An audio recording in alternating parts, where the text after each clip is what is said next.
The Sports Show.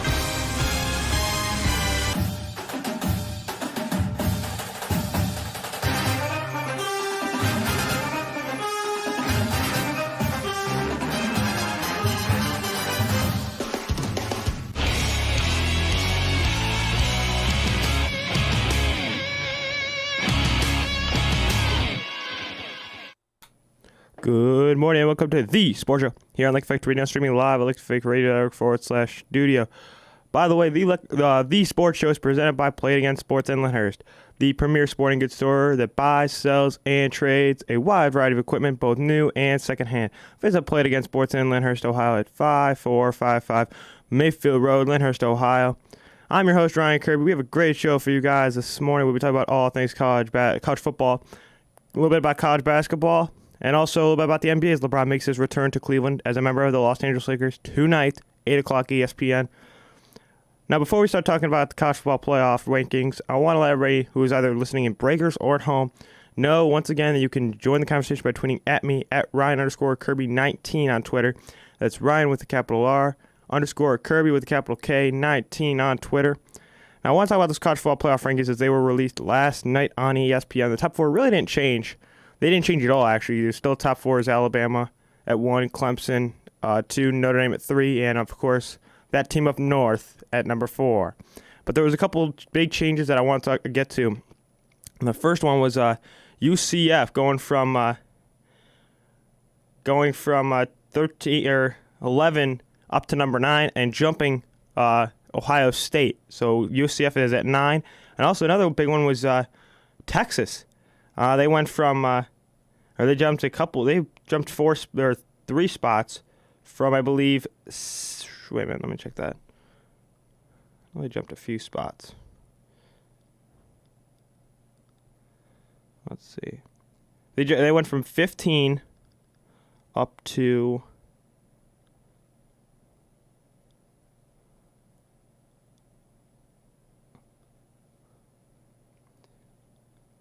so they just jumped 1 spot from 15 up to 14. So not really a big change with Texas, but UCF going from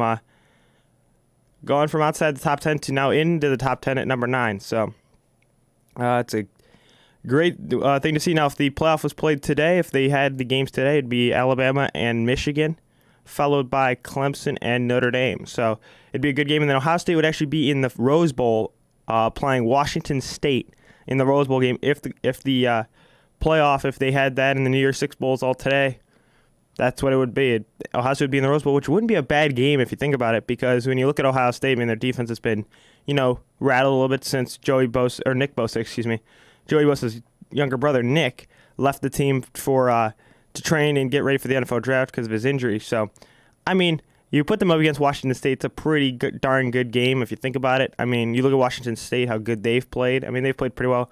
They'll actually be hosting Washington, their in-state rival, Friday night, 8:30. So it should be, it's going to be a great weekend of college football. I mean, you got games Friday and Saturday, and then one game Thursday night. So it should be a fun weekend, fun Thanksgiving weekend. By the way, happy Thanksgiving to everybody. Hope everybody has a safe and healthy and eats a lot of turkey, that's for sure. You got to eat a lot of turkey. So back to the college football playoff rankings. You look at the top 4 and you see, the only one-loss team up there is, of course, I'm not going to mention that team from now on, that team up north. I'm going to say that from now on instead of calling them by their name. Because, of course, you all know it is Michigan week. Oh, man, I did it again, but whatever. Of course, it is Michigan week. The Ohio State plays Michigan Saturday noon at home. So Ohio State will be hosting that team up north. So from now on, I'm not going to mention the name. I promise you that. So, when you look at the top 4, you see that one-loss team being that team up north. I mean, if Ohio State can beat that team up north, they're into the Big Ten Championship, and they will play Northwestern in Indianapolis on December the 1st for the Big Ten title. So Ohio State could have a pretty decent shot of getting in over that team up north if they can win the Big Ten title, because you look at Ohio State, and as I said before, their defense has been so rattled since Nick Bosa left. You had the guys have really had to adjust to being without Nick Bosa, and you look at that also. It's very in my opinion, it's probably very hard for them to adjust without one of the best, I'd say, linebackers in college football, Nick Bosa. I mean, I consider him one of the best linebackers in college football for sure, because I don't think anybody else can one up him at all. I mean, you look at him and you look at his brother; they're basically cloned. I mean, literally, you put Nick Bosa out there, you automatically look at Joey Bosa and see, well, that's basically him in a younger body. Basically, I mean, Nick Bosa was just so good and so gifted that he could see what the play was going to be before the ball was even snapped. Like, whatever formation they were in, he could say, okay, that's going to be a run, or that's going to be a pass. He's almost like the LeBron James of college football. You know, he could see stuff before it really even happens. So, I mean, hopefully Ohio State can get a W against that team up north. I know Steve really doesn't like hearing the Ohio State fight songs, but I'm not going to play that for him because I don't want to torture him. So hopefully the Ohio State can beat that team up north Saturday. We'll definitely have a recap for you on Monday morning for sure.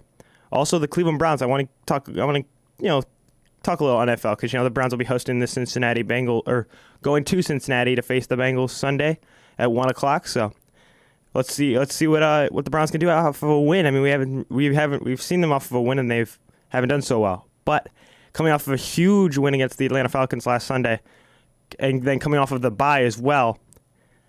Is this a new Cleveland Browns football team? Do we see them being the new face of Cleveland? I mean, can they win back-to-back games? Because I believe they haven't done that in quite a while. So can they do that? But I want to talk a little bit more about those playoff rankings. So I mean, you look at the rest of the top 25. I mean, the one shock to me had to be West Virginia dropping all the way from 9 to 13. That blew my mind, to be honest with you. I did not think they'd drop outside the top 10. Because you look at West Virginia and their losses, Iowa State and then Oklahoma State. Those are two great teams, two great games. And, it was more of a mishap by West Virginia in both games. I mean, both games they were slipping up in the fourth quarter. But, you look at where West Virginia's at. They face Oklahoma this weekend. If they win that, they'll be in. And then if there's a Texas loss, They will be also in no matter what. So here's the scenarios: if West Virginia wins and Texas loses, West Virginia's into the Big 12 championship game. Now, if West Virginia loses and Texas loses as well, West Virginia's still in. But then there's that scenario with Oklahoma. Oklahoma, West Virginia would have to beat Oklahoma twice. So they would play the regular season game, the regular season finale this weekend, and then they'd come back and play in Dallas at AT&T Stadium for the Big 12 title against Oklahoma, I believe on December 1st. So, I mean, it should be a fun weekend. I mean, then Texas, of course, faces Kansas. They go to Lawrence to take on those Jayhawks at noon on Friday. So, that's one of the Friday games for you. But, I mean, it should be, as I said before, it should be a fun week of college football. A lot of NFL. It's Thanksgiving, so there'll be some NFL games on Thursday, excuse me. So, should be a lot of fun. But, of course, everybody's going to be watching that they call it the game on Saturday at noon. It's Ohio State and that team up north. So should be a lot of fun. Should be a great game for those two teams. I mean, the winner clinches the Big Ten East. So I feel like it's Ohio. If Ohio State can win this game, because both teams have one loss.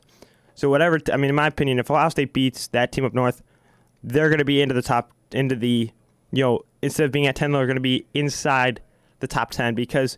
In my opinion, you look at the 10th spot, they're really not in the top 10. They're really on the outside looking into that top 10 spot, into the top 10. But if Ohio State can beat that team up north, I see that team up north dropping outside the top 10 because of the two losses. Because you look at where LSU is, they're still in the top 10, and they have two losses. They're 9-2. But when you look at Michigan, their losses their one loss was to Notre Dame at the beginning of the year. And really the committee really didn't look at those beginning of the year losses because that's just the first. I mean, that was the first game of the season. So, I mean, I'm not supporting that team in any way, shape, or form. But I mean, their one loss is to a top 10 team. I mean, Notre Dame is now at number 3. So, I mean, you look at that and you see that and you're like, okay, their one loss was to Notre Dame. So, if Ohio State can beat Michigan, I can very easily see Ohio State getting into the top 5 even. I could see them being around where LSU's at, to be honest with you. I could see them being around 7 or 8, 6 or 7, excuse me. Because if Oklahoma also, here's the thing is that if Oklahoma loses and, Georgia, they play Georgia Tech, which should be an easy win for Georgia. But then also if you look at Washington State, if Washington State loses to Washington, and then you have Oklahoma losing to West Virginia. There's two two-loss teams right there for you. And Ohio State's that one-loss team. Personally, I could see them at the sixth spot because you look at that and you see Oklahoma is at 10-1. If they lose to West Virginia on Friday night, there's that possibility Ohio State can jump into the top 6, top 5-ish. But I mean, we'll find out when we do, which will be Friday night. So if Oklahoma loses, we'll know by next Tuesday, whether Oklahoma is at the sixth spot or if they're outside of the top 10. Now, I want to talk some college basketball. As you all know, the Maui Invitational was last night on ESPN, the semis, and one of the marquee games was number 1 Duke and number 8 those Auburn Tigers. Duke beat Auburn 78-72. Cam Reddish and R.J. Barrett led Duke with 18 points. Zion Williamson, the phenomenal freshman, added 13 points for the Blue Devils. I mean, you look at this Duke team. I mean, they are number 1. They're 5-0. They're facing Gonzaga tonight in the Maui Invitational. Or actually, they're playing at 5 o'clock, in the Maui Invitational championship game. So, you look at this Duke team. I mean, they're young. There's a lot of freshmen. I think most of their team is freshmen. So you look at, of course, I'm going to call him the phenomenal freshman, Zion Williamson, number 1 recruit. It's just, I mean, to be honest with you, he looks like a high school LeBron James. Just that explosive guy who can play well, who can see the floor, see what's open. If he wants to take the jumper, he can. He can do everything. I mean, but then you put, Cam Reddish with him and R.J. Barrett. Those 3 guys are just, they're the big 3 of college basketball as far as with Duke is concerned. You look at, that's like their big 3, Like in Cleveland, when LeBron was here, we had Kevin Love, Kyrie Irving, and LeBron. To me, Duke, that's their big 3. R.J. Barrett, Cam Reddish, and Zion Williamson, because they can do almost everything. I mean, as I said before, Zion's like a high school LeBron. He can see the floor, see what's coming. Whatever's in front of him as far as the defense, he can see, okay, if they're going to hedge over to the right, I'm going to go to the left, or vice versa. So, I mean, when you look at that, I mean, he's to be honest with you, if he comes out this year, which I would not be surprised if he did, I could see him being a top 5 pick in the NBA for sure. Maybe even the number 1 pick. I mean, if the Cavs can, get the number 1 pick, I see the Cavs picking up Zion Williamson with the number 1 pick because this guy is worth the number 1 pick for sure. Because to be honest with you, no offense to the 76ers, but Markelle Fultz was not worthy of the number 1 pick. I know he played very well in college, but you look at him now in the NBA, he was not worth the number 1 pick. But you look at Zion Williamson, that's a completely different story because this guy can play. He can shoot the ball very well. He's a great passer. He's very unselfish. And then he also can, spread the floor. He can also have some isolation. He can also play with isolation. So, I mean, he can do everything. I mean, to be honest with you, I could see him being the next LeBron James, that superstar, but the only thing with the only difference between Zion Williamson and LeBron came right out of high school. Zion is in college. So there's the difference for you. But, you look at who Zion's coaches are. You look at Coach K, he's going to be to be honest with you, Coach K is one of the best coaches overall in history. Like, he is one of the greatest, or if not the greatest, basketball coach in history, because you look at where Duke is now, they're number 1. Where's Kansas? Where'd Kansas go? Kansas was number 1 to start the year, and now they're out of the top spot. I guess the top 25. I guess the Associated Press thought otherwise with their top 25. So I guess they thought otherwise. I guess they thought, no, you know what? Kansas isn't worthy of that number 1 spot. I guess Duke is, and you know what? They were right. Duke is worthy of that top spot in the AP poll for sure, without a doubt. But getting back to this game, I mean, you look at also Marquise Bolden. I mean, this guy had a phenomenal dunk in the second half. It was just, I mean, it almost seemed like a home game for Duke. I mean, you had the fans at the game, watching the game, you could hear it. I mean, you could hear the Duke fans. I mean, to be honest with you, I feel like all of Cameron Indoor was there. It sounded like it. Just watching the game on TV, you could hear the fans going nuts. And it almost sounded like the entire fan base that is always at Cameron Indoor Stadium. For those who don't know, that's Duke's home floor. on the campus of Duke University. It almost seemed like their entire student section, fan base, traveled all the way to Maui to see this game. And you know what? It seemed like it was a home game for Duke. I mean, it looked like it. I mean, there was a lot of Duke fans. Hardly saw any Auburn fans. But, you always have those Auburn fans or those away fans that'll, be behind their bench. But, looking at the game tonight, Duke and Gonzaga, to be honest with you, this is a national championship game preview. I could see this come, April 2nd, April 3rd in, oh my God, where's the Final Four being played this year? I haven't even been looking at that. But, this could be a national championship game preview, looking ahead to April 8th in Minneapolis at US Bank Stadium.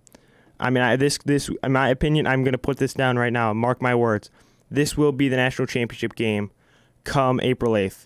You will see Duke and Gonzaga play for a national championship because these are the two best teams. I mean, I know Gonzaga is not number 2. I know they're number 3, but you look at Gonzaga. I mean, they beat Arizona last night. They beat Arizona. Arizona had the number 1 pick, DeAndre Ayton, who was a phenomenal player.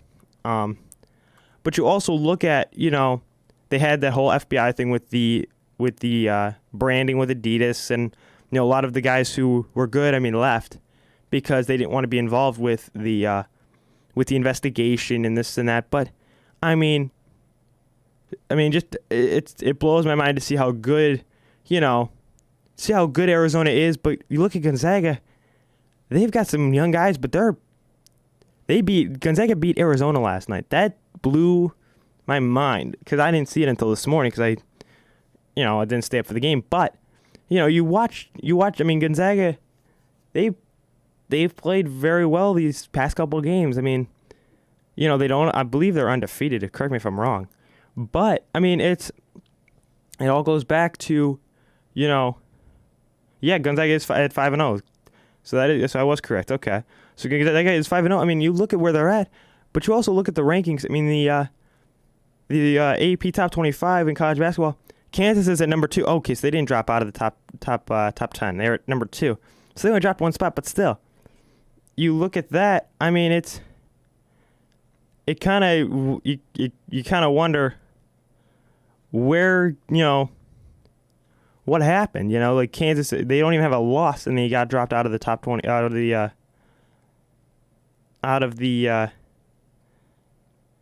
top spot. But, they beat Vermont, Louisiana, and then this week they face Marquette. So they beat 2 pretty mediocre teams, if you think about it. But, who knows? Who knows what's going to happen, when all's said and done. But, this is going to be the Gonzaga and Duke, that's a national championship game preview. Because, as I said before, you look at Gonzaga, they've got the guys are very all around. They can almost do everything. It's not one guy can do, one thing. You got guys who can both rebound and run the fast break.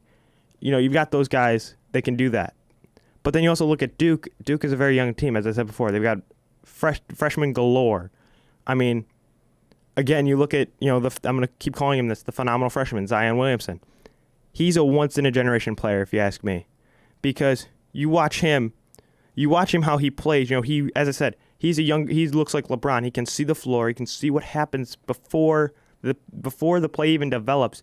He can see, okay, if the defense is, hedging one way or the other, or they're playing a certain defense, he knows what to do before they even run a play, before they even cross half court and run a play. Because he has that vision. He has that knowledge of what to do. So, as I said before, if he ends up declaring for the NBA draft after his freshman year, I could see him being the number 1 pick because he's a once in a generation player. He's going to be the next LeBron James. That's already been determined. You look at how big he is. He's about the size of LeBron. He's got the athleticism of LeBron. But who knows? So we won't know until mid-April. What happens. With the NBA draft and that whole thing. So. Or no, it'll be like mid-June. It's mid-June. It's at some point in those 2 months. But, going back to the championship game tonight, Gonzaga and Duke, as I said before, that is going to be a preview of the national championship game come April 8th, for sure. I mean, as I said before, you look at these two teams, they're very evenly matched. But you look at Duke, they've got the advantage a little bit because they've got a lot of young guys. So that's basically like that'll be their team for the next 4 years. I mean, unless Zion decides to declare for the NBA draft after this year. But I mean, we won't know that until at the end of the year. So I want to talk a little NBA. As you all know, LeBron James is making his return tonight to the Q as a member of the Los Angeles Lakers. The Cavs will face Lakers tonight, 8 o'clock. That's on ESPN. So should be a fun night of hoops in Cleveland. LeBron making his return. I'm going to be looking to see how the fans treat LeBron, given that he didn't, pull off a prime time special, to say his decision like he did when he went to Miami. So it should be interesting to see what he does. But I mean, it'll be nice. It'll be fun to see. I heard they're going to be doing a tribute video to him, showing some of his stuff that he did here in Cleveland. Because who knows if he may. To be honest with you, he may come back. Once his son is done in high school, if his son decides to go into the NBA out of high school like LeBron. I mean, it's as the saying goes, like father like son. You never know. So I mean, we'll see. I mean, LeBron seems to be. The Lakers aren't doing all that great, but I mean, you look at the Cavs; they're 2-13 and 2-5 at home. You could see where LeBron actually helped us win games, and you take him out of the equation, and we're basically nothing without him. And then also, if you guys heard, J.R. Smith is actually their Cavs are looking to trade J.R. Smith. J.R. asked for a trade, and the Cavs are trying to grant it, and we'll keep you guys up to date on that as well throughout the day. If something comes up. We'll let you guys know Monday morning. We'll let you know Monday morning what happens with that. I mean, JR, I get where he's coming from, not getting as much playing time as the young guys, But I get where Larry Drew's coming from, playing the young guys more, getting their experience levels up, So because, I mean, they're going to be the face of the franchise. They're going to be the core of the franchise for years to come because they are the youngest guys. They are the rookies. So, developing them would be more important than developing JR because JR's not a young guy. He's been in the league for who knows how long. But, we'll see what happens with that with J.R. Smith. Hopefully all goes well with him, and hopefully, if they get him out of here, great. If they don't, so be it. But you look at this game tonight with the Lakers and Cavs. I mean, I just hope as some people were telling me it's going to be 50-50. I don't see it being 50-50. 50-50, like half boos, half cheers. I could see everybody cheering for him because you know what? He brought us an NBA championship in 2016. You know what? He brought us an NBA title. And you know what? He said when he came back, he said, I will bring in his goal was to bring an NBA championship to the city of Cleveland and to end the drought. And you know what? He did just that. So we really don't have anything to be upset. We really don't have to be upset at him about anything because he did what he wanted to do when he came back, is win an NBA title, and that's exactly what he did. So, I mean, it should be interesting, to see what the fans do. But, I know for one thing, I hope everybody's cheering because, what, he did something. He put us in the history books in two ways. He ended the 52-year drought here in the city of Cleveland, the championship drought, and also we were the first team in NBA history to come back come back down 3-1 and winning an NBA title. They're the two things and you know what? That's pretty that's not every team gets that experience of making history in two ways. I mean, think about it. That year we beat the 73-9 Golden State Warriors. They had the best record in the NBA. And they had the most wins in NBA history. 73 wins. I mean, and we beat them. So, kudos to LeBron, thank you for the NBA championship. I mean, it was like over 1 million people came out for that parade, a couple weeks later. So, I mean, you can't really, you got to say thank you to LeBron. I mean, he did what he wanted to do. He did what he promised when he came back, what he was going to do, and he brought us an NBA championship. But, I hope he plays. If he doesn't play well tonight, that'll be something to watch, if he has those jitters. But to be honest with you, he's LeBron James. He doesn't have jitters. He's got ice in his veins. And to be honest with you, I'm still a LeBron fan to this day. To be honest with you, no matter where LeBron goes, I'm still a fan because you know what? He's always going to be that kid from Northeast Ohio. He's never going to change where he's from. He can't change where he's from. And think about it. He did all that stuff with the I Promise School in Akron. With the he donated some stuff to the University of Akron. I mean, he's done so much for the city of Cleveland, for the city of Akron. I mean, you know what? Maybe it was time. I mean, he seems like he's playing okay in LA. I mean, he seems like the younger LeBron in LA. But, you know, it's only been a couple games. It's only been, 8 games or so. So, I mean, it should be interesting to see how, as I said before, how the fans are going to react to him playing in a different uniform, coming into Cleveland. So, but yeah, I mean, I hope the Cavs can beat the Lakers. I mean, it would be nice to see the Cavs beat the Lakers without LeBron, because then it would show LeBron that, hey, we don't need you, or we do need you, but we can beat a team. We can beat the Lakers with you on the team.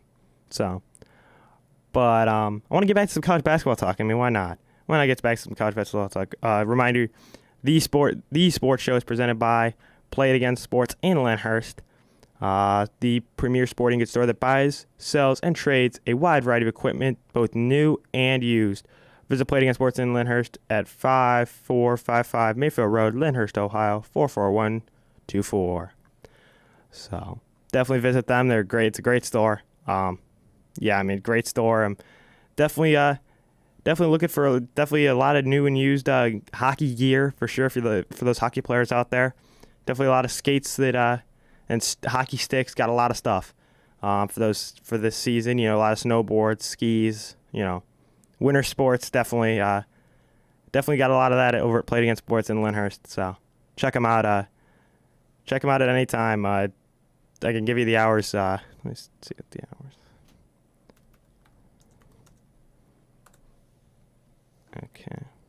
Okay, so the hours for Play It Again Sports are actually open right now over in Lyndhurst. Their hours are 10 a.m. to 8 p.m. Monday through Friday, except for with hours may be different because of tomorrow being Thanksgiving. So 10 a.m. to 8 p.m. Monday through Friday. And then Saturday is 10 a.m. to 7 p.m. And then Sunday is 11 a.m. to 5 p.m. So go check them out at those times. And you never know. You may if you got any word of advice, you got any used gear that you're not using anymore that's just laying around your house, definitely bring it in and you can get some money for it. So I want to get back to some college basketball talk. So talking about Duke and Gonzaga, the premier game tonight in the Maui Jim Maui Invitational Championship game. I mean, I'm going to say this right now. You look at the way Gonzaga beat Arizona. I mean, they beat them 91-74, and you look at how Duke beat Auburn, 78-72. Look at those two games. Which game was closer? I mean, the Duke game was definitely closer, but I mean, you look at Arizona, as I said before, the whole investigation, and a lot of players left because of that. They didn't want to be involved with the investigation into the branding and stuff of that sort. So, I mean, you look at Gonzaga as well. I mean, they've got a great program there with Mark Few. I mean, you look at Gonzaga. I mean, they've played some pretty darn good basketball these past couple of years. I mean, they've been up there in the NCAA tournament, making it to the Final Four when the Final Four was in Phoenix. Don't remember what year that was, and then South Carolina. I mean, you talk about Gonzaga. I mean, they've, since Kelly Olynyk left, they've played pretty well. I mean, but then you look at Duke and you see, well, they got one of the best coaches in college basketball, one of the best coaches in basketball history, to be honest with you. And then they've got some great talent, some great NBA caliber talent with Zion Williamson, Cam Reddish, R.J. Barrett, Marquise Bolden. So, I mean, it should be today's game at 5 o'clock should be a heck of a game. Two great programs, two storied programs going at it in Hawaii. I know for one thing, I'd love to be there right now going to see that game. I'd rather be there than here in this cold because, I mean, so I want to know. I know I'm jumping around a little bit, but I want to talk a little bit about that Ohio State game on Saturday. Of course, it is Michigan week, so Ohio State is taking on that team up north Saturday at noon. Should be a great game. It's always that rivalry is always that's a storied rivalry. Two great programs, two storied programs. Jim Harbaugh coaching Michigan, and Ohio State's got Urban Meyer, so can't can't complain. I mean, we got a great head coach, Urban Meyer's. You know, heck, we got the first college football playoff national championship. I mean, you can't ask for anything better than that, except for more championships. But those will come. So you look at that game. Ohio State and Michigan. I mean, two great programs. Michigan coming off of a win against Indiana last week. So should be a great weekend of football. Definitely this game. So it should be a fun weekend. I mean, Ohio State coming off of a nail-biting win against Maryland, 52-51 in overtime. So Ohio State, I believe, is ready for this game, and they will beat that team up north for sure, without a doubt. So should be a great atmosphere for that game. I mean, you look at the team stats, side by side. Michigan gives up 36.6 points per game, while Ohio State gives up 41.6 points per game, and then points allowed per game. Or no, my bad. Ohio State scores 41.6 points per game, and then Michigan scores 36.6 points per game. And then points allowed for both teams per game. Michigan allows 13.5 points per game, and then Ohio State allows 24.6 points per game. So total yards, I mean, this is Ohio State covers total yards by a long shot. Michigan total yards is 429.6, and then Ohio State their total yards are 541.8 total yards. So, I mean, Ohio State, I mean, they've got some great guys. Dwayne Haskins, J.K. Dobbins, K.J. Hill. I mean, it should be an interesting game. I mean, even without Nick Bosa on that defensive side of the football for the Buckeyes. I mean, it's as the saying goes, one guy doesn't make a difference. It's the team has to play well, and hopefully that the defense comes through and plays a very good, tough game. It'll be a raucous crowd. They're expecting it's going to be the projected forecast is 50 degrees and a little rain. So, it'll be a wet game. It'll be a fun. It'll be a hard-fought shootout for the Buckeyes and Wolverines. So, I mean. But you look at some of the scoring season leaders for each team. Shea Patterson, for the Wolverines, and Dwayne Haskins lead their respective teams in passing yards. And then you look at the running game, J.K. Dobbins and Karan Higdon lead their respective teams in rushing yards. And then you look at the receivers, Donovan Peoples-Jones and K.J. Hill. Lead their respected teams in receiving yards. So, should be a very entertaining game. I don't see this game being a blowout by any stretch of the imagination. To be honest with you, it's Wednesday.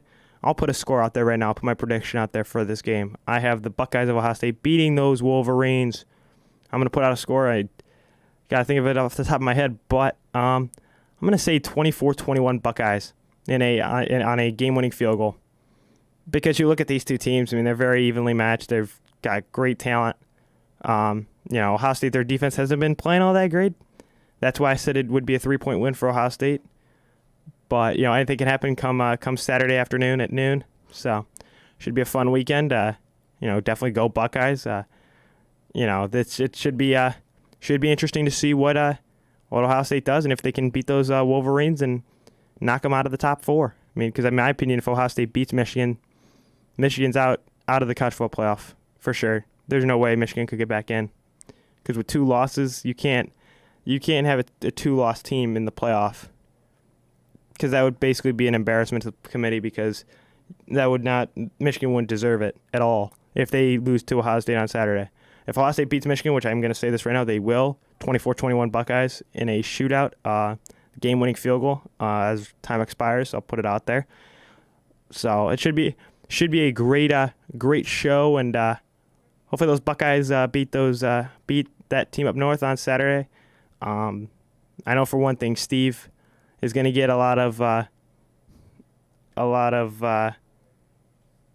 he's going to what do I want to say? Shoot.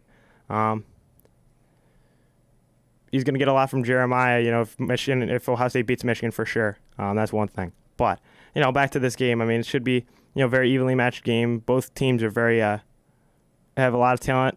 Both teams have equal talent. Dwayne Haskins has been playing, he played okay. I mean, for his career, or for this season, he's got 36 touchdowns and 7 interceptions, while Shea Patterson has 18 touchdowns and only 4 interceptions. So, Dwayne Haskins just has to step it up. Don't throw as many interceptions. That's one thing he cannot do against Michigan, because, Michigan will convert. They will convert in a multitude of ways. And also, I'm looking at this right now. It's the first time since 2004 that a fourth-ranked Michigan team, the fourth-ranked Michigan, comes to Ohio Stadium. For the first time since 2004, fourth-ranked Michigan comes. So it's for the first time since 2004 that Michigan will be coming to Ohio Stadium for the annual game as the favorite. So Michigan is the favorite for this game. So it'll be the first time since 2004 that fourth-ranked Michigan comes to Ohio Stadium for the annual showdown with number 10 Ohio State on Saturday as a favorite. So Michigan is the overall favorite, but those Buckeyes have their ways of winning football games. So they could pull it out and be the underdog. Because to be honest with you, they really had to dig deep against Maryland. I don't think anybody expected Ohio State to go into overtime with Maryland. I mean, and to be honest with you, that guy was wide open for Maryland. The guy was wide open. There was not a soul around him. He could have caught that ball, and Maryland could have beaten Ohio State, and Ohio State would have 2 losses right now. And they'd have 2 losses in the conference as well. But, you look at, that was a very different game. But, you look at that and you see that, and, you see the way Ohio State played against Maryland. They didn't play all that great, and they still won the game. And as I said before, the guy from Maryland was wide open. There was not a soul around him. All the receiver from Maryland had to do was catch that football, and Maryland would have beaten Ohio State. But the guy missed it, so, it was a lucky break for Ohio State, and, a little bit of a disappointment for Maryland, but you know what? Ohio State's number 10. They're in the top 10, and you know what? They're about to beat those Wolverines on Saturday, and it's going to be, as I said before, 24-21 Buckeyes in a shootout on a game-winning field goal for Ohio State. So hopefully that comes true. Hopefully that score comes true. I mean, if it doesn't and Ohio State still gets the win, great. To be honest with you, score doesn't matter as long as Ohio State wins the game. As long as the score is in favor of Ohio State, that's all that matters to me. Because I just don't want to see that team up north win that game. I'd love to see that team up north have 2 losses and see what the committee would do with them. But, you look at this late in the year, if this could really hurt Michigan for sure.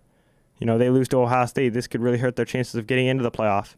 To be honest with you, if Ohio State beats Michigan, Michigan will be playing in the Rose Bowl, and Ohio State will be playing in the playoff. But that depends on if Ohio State can beat Northwestern, which I think all of you know Ohio State can beat Northwestern. I think Northwestern just got lucky this year, playing very well and at the right time. So, definitely have a recap for you guys on Monday morning of this game for sure. Hopefully we're talking about a Buckeye win and a trip to Indianapolis to play for the Big Ten title. Let's see here. Let's talk. Let's just talk some more college football. You got Notre Dame and USC Saturday night on ABC at 8:00. Notre Dame will be traveling to USC. Notre Dame is at number 3 because of the rankings that just came out last night. Notre Dame is still at 3. So, Notre Dame's going into this game. Very. It's gonna be a very good game. You got the 5-6 Trojans and against the 11-0 Fighting Irish. So, should be a great game. As you all know, you guys probably didn't know this, but Notre Dame is the overall favorite. The matchup predictor has Notre Dame winning the game is 70. Notre Dame is the overall favorite. It's 76%. It has 76%. So, should be a great game in LA at the Los Angeles Memorial Coliseum on Saturday night. It should be. It's a very good game. It's been a good game for these past couple of years. This game has always been, that Ohio State Michigan type of game. A very good game, rivalry game. Ian Book will be starting for the Irish, or I think he will be starting for the Irish. Correct me if I'm wrong, but you look at this game with Notre Dame. If they win, I mean, in my opinion, they're into the playoff. They will lock up the third spot in the playoff, and they will be able to sit back, relax, and enjoy the long break before the playoff come New Year's Eve. So that's the one thing that is interesting about Notre Dame is they don't play in a conference championship game. They just they aren't even in a conference, so they don't even play the extra game. So they get that if they get into the playoff, they get that long week or so of rest. So that's one of the benefits of not being in a conference. So there's Notre Dame's benefit. But if Notre Dame, if they can beat, to be honest with you, I'm going to say this again: if they beat USC, they're in. There's no way the committee would take them out at 12-0. There's no way.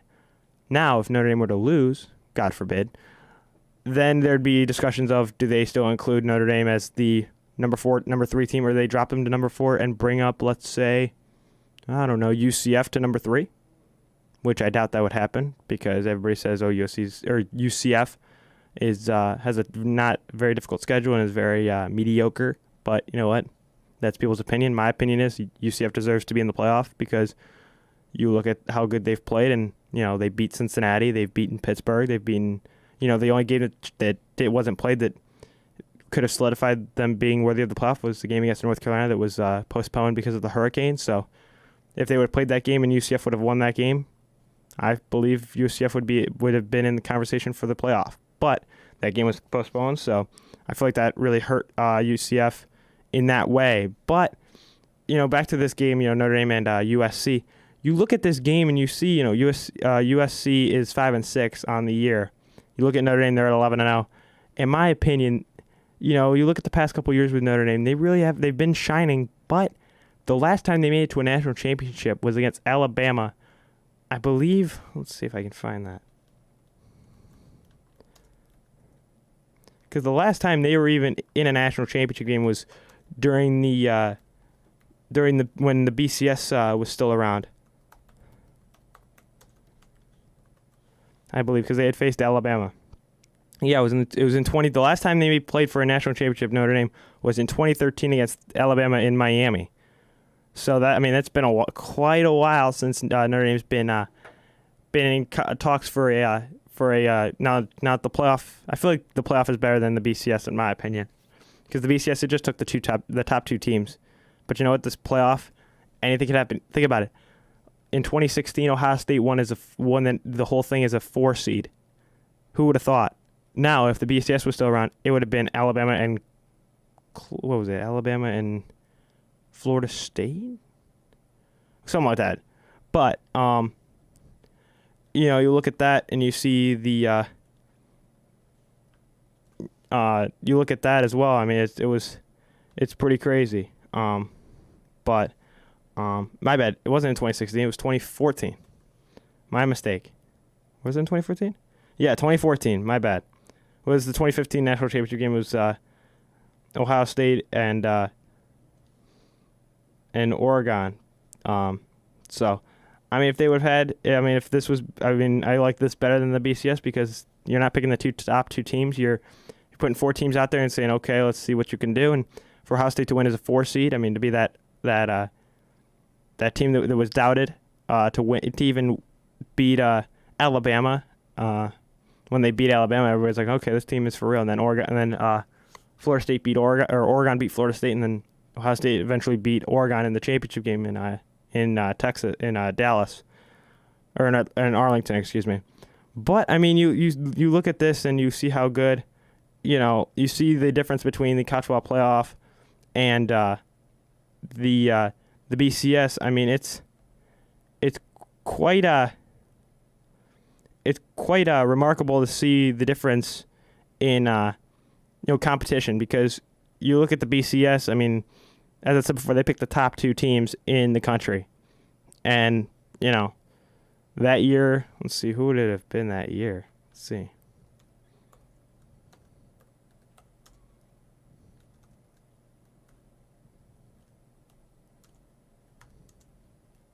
Let's see here.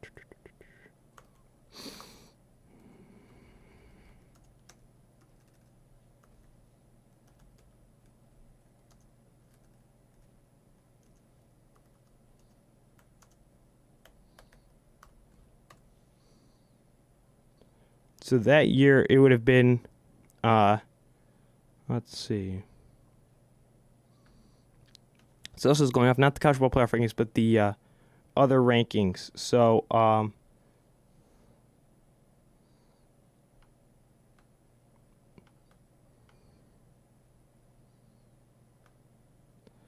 so the final weekends that have been week 16, it would have been, let's see here.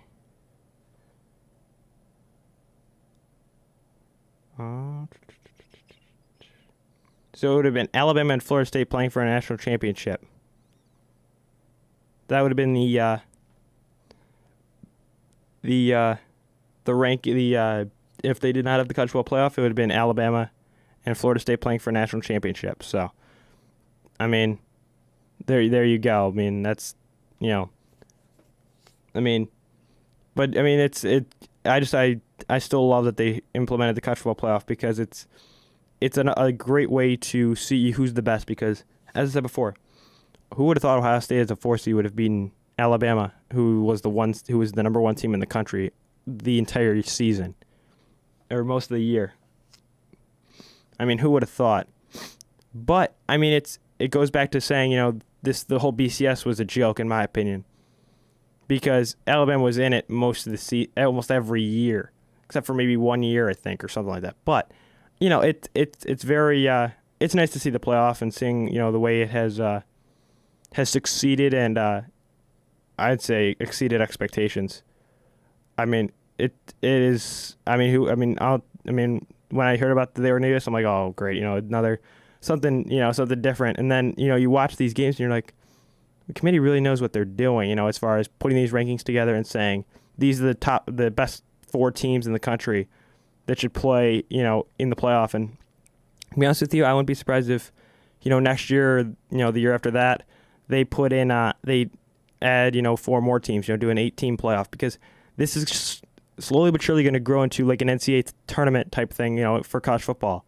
It's not just going to be the 4 best teams. It's going to be like the 8 best teams, and then it's going to grow, you know, I'd say to add 2 more teams to that, so maybe be 10 teams.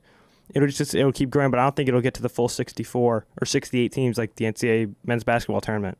I could never see the college football, the NCAA with college football doing a 68-team bracket for college football, because you basically have to take away the week of conference championship games, or you have to basically start the year earlier. Basically start the year instead of in mid-September, something like that.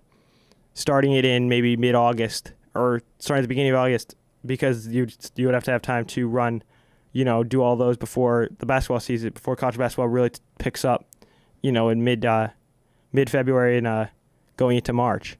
So, I mean, I could see the committee going to 8 teams come you know, next year, or the year after that, or the following year. But I mean, who knows? I mean, the committee has a lot of things to discuss. I mean, including, you know, the top 4 who will be in the top 4 come December. Was it December 31st, New Year's Eve, when they play the 2 semifinal games at the Cotton Bowl and the Capital One Orange Bowl. So, I mean, it should be a lot of fun to see what the committee does and what they've got up their sleeve, and, you know, what 4 teams they will put into the playoff, because I think that's what everybody's gonna be thinking is, what 4 teams are they gonna put in? You know, if Ohio State beats Michigan, Notre Dame beats USC, Alabama loses to Georgia, or Alabama loses to both Auburn and Georgia, and then Clemson beats Pittsburgh. To be honest with you, Clemson beating Pittsburgh, that's a walk in the park for Clemson, in my opinion. I know it's for the ACC title, but still, that's basically a walk in the park for Clemson. So, I mean, it should be interesting to see what the committee does, and, you know, if Ohio State jumps into the top 4, I mean, to be honest with you, it'd take a miracle, because Ohio State would have to have Auburn or Alabama lose to both Auburn and Georgia, and then they'd have to have Clemson lose to Pittsburgh in the ACC title game, and then they'd have to have Notre Dame lose to USC, or no, the Notre Dame that's a lock. They'd have to beat Michigan and then beat Northwestern in order to get into the playoffs, to be honest with you. So they'd need Alabama to lose 2 games, Clemson to lose in the ACC championship game, and then they'd have to beat Michigan and beat Northwestern.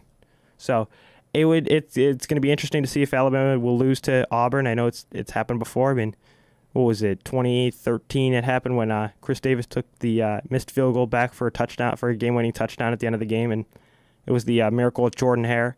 So, I mean, anything can happen. I mean, Alabama will be playing at home for the game against Auburn in the Iron Bowl. So, Alabama's unbeatable at home.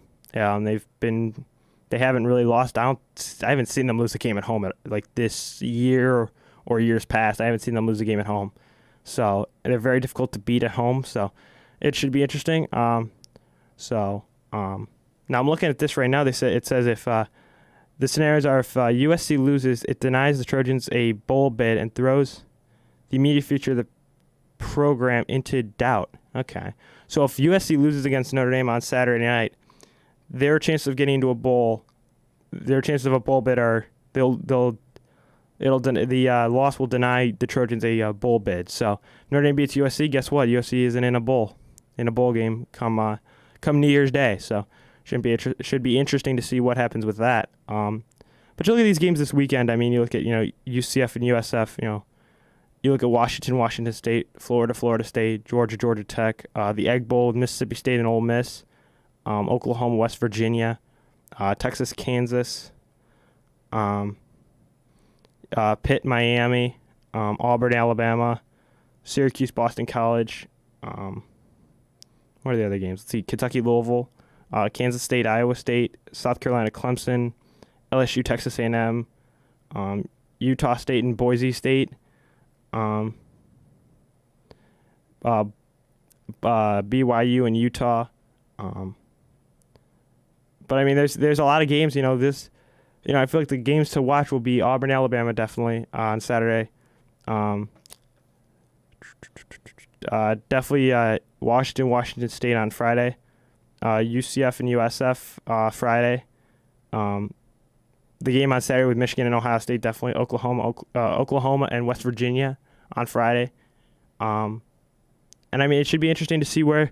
And then also, the games, also Saturday, Notre Dame and USC on in prime time. That should be a classic game for them. But we'll see what happens. I mean, it should be a great weekend, as I said before, football. And we're ending the show a little bit early. It's just about getting close to that 10 o'clock hour.